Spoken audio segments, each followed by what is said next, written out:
sexy body go bum, bum, bum. That is all I wanna see. That can gotta be your everything, your everything. Now like a real friend's supposed to, I'm trying to show you. If your chick come close to me, she ain't going home when she supposed to be. The Life Project Flow Connection, I'm rhyming to get rid of your imperfections. Okay, this the last stop. Sticky, you and your girl gotta get up out of her. Man, I'm not going anywhere with her. I told y'all. It ain't no thing but a chicken wing on a string when I slip up in that thing. When I signed my deal, I was supposed to get my advance. Upon signing, you're supposed to get your advance in a specific amount of days or time. When my check didn't come, I was like, I'm out. Do you remember the smooth-talking, dance floor-dominating heartthrob who stole our hearts back in the B2K days? The one and only Omarion.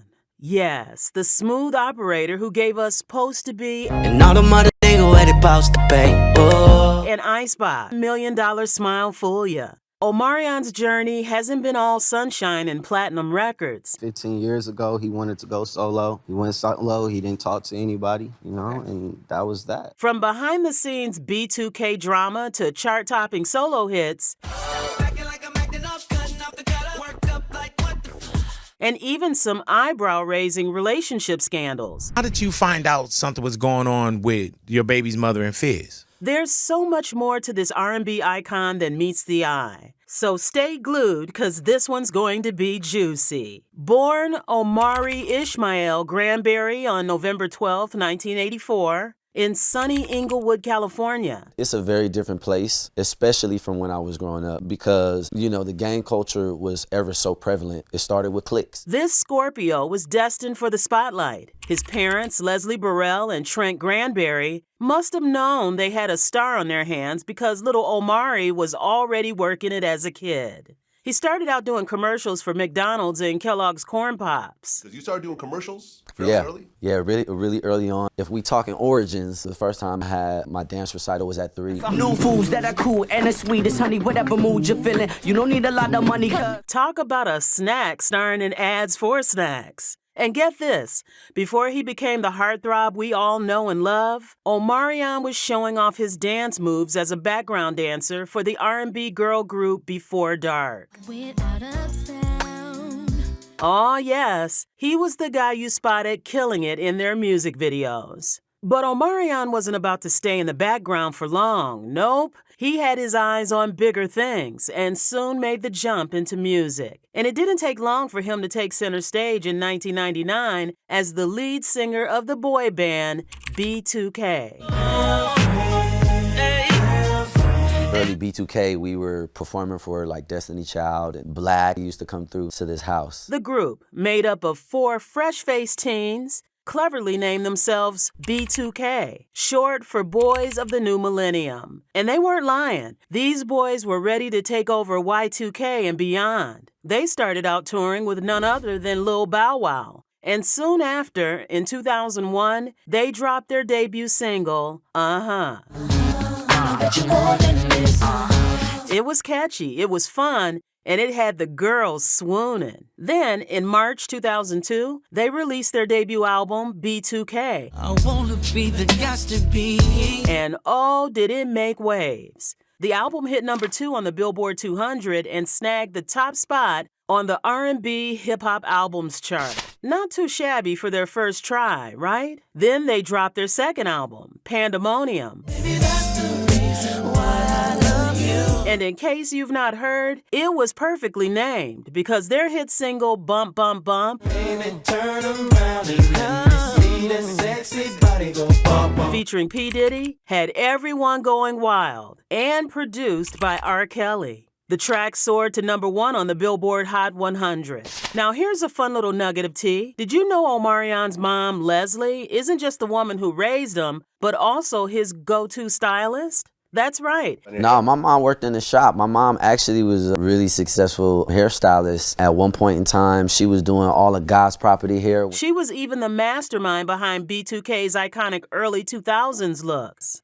From matching outfits to those unforgettable streetwear vibes and hairdo, Mama Leslie was the one pulling the strings. Unfortunately, all good things must come to an end, and B2K called it quits in early 2004. Why? I would say that the management separated us. Yep, just as they were reaching the peak of their success, they broke fans' hearts by disbanding. But oh, what a legacy they left behind. Let's be real, Omarion wasn't about to let B2K's breakup slow him down. Nope, he's always had his sights set on bigger and better things. You know, they were kind of preparing to do some things on their own, and then it became kind of like me versus them. In early 2004, he took a sharp turn into Hollywood, starring in You Got Served alongside Marcus Houston and his former B2K bandmates. I'm tired of L dissing me. I'm gonna win this money, and then I'm gonna break him off some song. Oh, nothing. And who didn't love watching those iconic dance battles? Talk about drama on and off the screen. That same year, he switched gears to comedy, playing the school bully Reggie in Fat Albert. Great, because nobody want to see all that blubber anyway. Can we just say versatility? He was giving us all the vibes. Then came February 22nd, 2005, a date to remember. Omarion dropped his debut solo album, Oh. And it went straight to #1 on both the Billboard 200 and top R&B hip-hop album charts. The title track, Oh,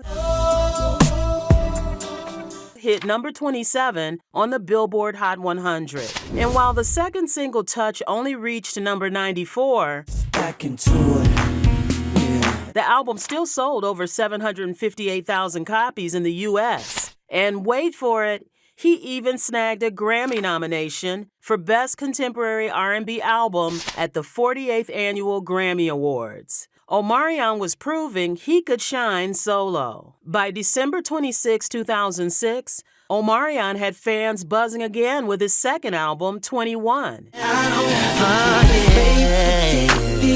Guess what? It debuted at #1 too. The first single, Entourage, gave us smooth vibes, but it was Icebox that truly stole the Timberland. Icebox hit #12 on the Billboard Hot 100, went gold, and became Omarion's most successful solo single to date. That's how you make a statement. In September 2009, Omarion signed with Def Jam Recordings, marking a significant moment in his career. Under this label, he released his fourth studio album titled Illusion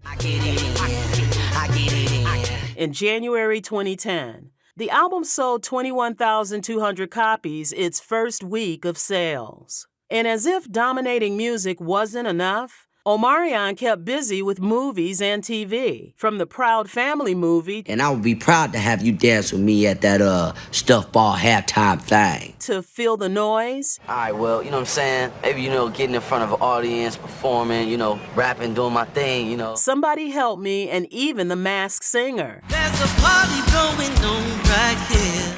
Yeti, anyone? He was everywhere. Plus, who could forget his appearances on the Bernie Mac show? Hey, what's up, cuz? Hey, I was just about to go get something to eat. You hungry? sure. Love and Hip Hop Hollywood, Of course, my mama, Miss Leslie, okay? She's with the turn up. and his time hosting America's Best Dance Crew. I could definitely tell that you guys have all different styles, but I think that could become a disadvantage. Omarion has truly been booked, busy, and unbothered. And honestly, we're here for every minute of it. But Omarion's career hasn't just been about smooth, coordinated dance moves and hit tracks. There's been plenty of serious drama along the way. Let's start with the breakup of B2K, which was messy with a capital M. I'm pretty swole, pretty ass, plenty. Omarion had admitted that the group's split wasn't just a business decision. It was drenched in tension and personal conflicts. Well, that our foundation was not solid. So it was already shaky. Friction trickles down, and what that does, that it starts friction amongst the group. And that brings divide, and that brings conquer. Turns out, being part of a boy band isn't all matching outfits and chart-topping hits. Then there's the fallout of the Millennium Tour. Omarion reunited with B2K for the tour, but things got messy. It was like right up until the point to where we was about to be fist fighting, and people had to break us up, and we had to finish the show that night though. Why? Well, we need to back up a little about Omarion and April Jones. These two started dating back in 2013 and had everyone rooting for them, especially with their relationship all over Love and Hip Hop Hollywood. Whew, that was interesting. I know, right? Do you feel comfortable? Yeah, I'm getting a little nervous though. They even had two adorable kids together. But things took a turn after the birth of their youngest, Amy. By 2016, it was Splitsville for these two. But here's the plot twist. They've both been pretty open about working on co-parenting and keeping things cool for the sake of their kids. But then rumors started flying about tension between Omarion and the rest of the group, especially Lil Fizz. Turns out, he stabbed Omarion in the back when he started dating his ex-girlfriend and baby mama, April Jones. April Jones. Yes. Will you be my girlfriend? Yeah. I knew that what he was doing was on purpose. It didn't really prove anything because people make their own choices. And most of the time, it don't even have nothing to do with it. Ouch. Talk about breaking the bro code. The reason why I don't even go to that level is because it can get intense. I'm an intense person. You know what I'm saying? So if we gonna play on that level, then, you know. The scandal played out during the Millennium Tour and even the Love and Hip Hop Hollywood reality show. And fans were eating it up. He would never speak upon it. You was him and now you his baby. How you supposed to him? If a man left his family and whoever I choose to lay in the bed with, it ain't for nobody. It's nobody's business. Fizz eventually apologized to Omarion, but Omarion later revealed that forgiving him was one of the hardest things he's ever done. Honestly, who could blame him? Let's also not forget when Omarion took a stand to address the serious mental health issues of former bandmate Raz B. You know, the way that he responds to certain things, something traumatic has definitely happened. So, who made some explosive accusations about their former manager. Well, I mean, he claimed that he was molested by Chris Stokes and everything else like that. right. While Omarion's comments were meant to shed light on the struggles, it also stirred up even more attention to the group's fractured dynamics. You know, me and my team, we were out there supporting him, asking him what he needed. Our best to help him face these very traumatic things that he's been through. Who remember that versus battle against Mario? Fans were hyped, but Omarion's live performance didn't exactly hit the right notes. Social media went wild with memes and critiques of his vocals. Let's just say it wasn't his best moment.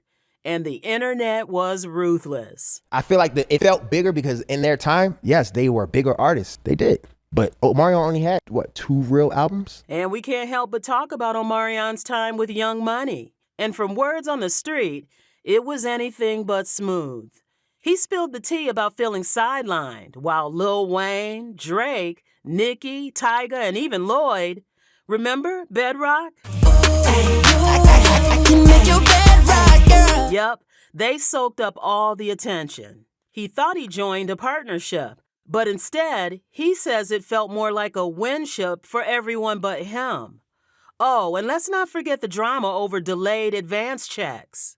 Omarion reportedly had to chase down that money, but no one seemed eager to cut the check. The lawyers were talking upon signing, you're supposed to get your advance in a specific amount of days or time. Within that time, my check didn't come. Messy. As if the label drama wasn't enough, Omarion also bumped heads with Young Money over creative control. He wanted more freedom to express himself as an artist, but apparently the label had other plans.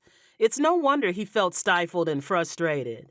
Through all the scandals, betrayals, and vocal critiques, Omarion's career has been a roller coaster of highs and lows. One thing's for sure, though, he always manages to keep people talking and, most importantly, weathered the storm. And the reason for this is mentioned in his book, Unbothered, The Power of Choosing Joy. This book really kind of came into fruition. Unbothered, The Power of Choosing Joy. You know, the mantras, all of these things that I'm sharing in the book definitely put me on another level. Now, fast forward to today.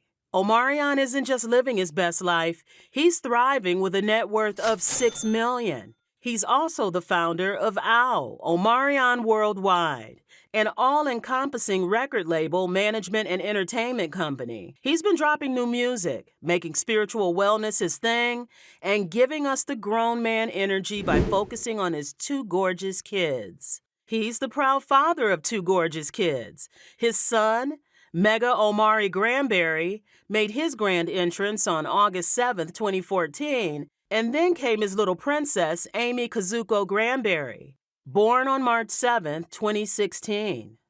Both with his ex-girlfriend, April Jones. Yes, that April. Beautiful children. Beautiful kids, by the way. Thank you. Beautiful. Omarion has several half-siblings. Orion, Amira, Ariel, Timon, Yukil, and Kira. Among them, Orion is perhaps the most well-known, as he is also a singer and has been in the spotlight for his relationship with singer Jhené Aiko, And I guarantee that you'll be satisfied. with whom he shares a daughter.